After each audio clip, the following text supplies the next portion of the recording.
తెలంగాణలో కాంగ్రెస్ పార్టీ అధికారంలోకి వచ్చాక వసూళ్లకు పాల్పడుతోందని ఆరోపించారు బీఆర్ఎస్ నాయకులు. పేదల బతుకులను చిందరవందర చేస్తున్నారని, బీఆర్ఎస్ హైడ్రా బాధితులకు అండగా ఉంటుందని ఎమ్మెల్యే వివేకానంద గౌడ్ తెలిపారు.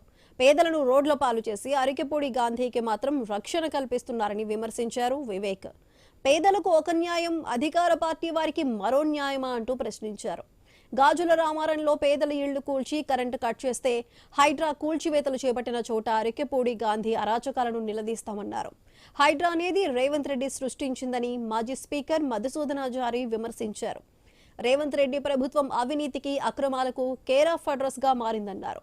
కేసీఆర్ ఒక్క పిలిపిస్తే హైడ్రాను పోలీసులు కూడా కాపాడలేరన్నారు మాజీ మంత్రి జగదీష్ రెడ్డి.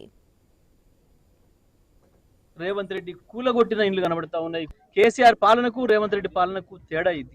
ఇవాళ బీఆర్ఎస్ నుంచి గెలిచి కొనుక్కున్న వాళ్ళకు ఈ రకమైన నజరానాలు ఇస్తున్నాడు, ఈ రకంగా కాపలా కాస్తున్నాడు. ఆయన సొంత పార్టీలో ఉన్న మంత్రులకు కాపలా కాస్తున్నాడు.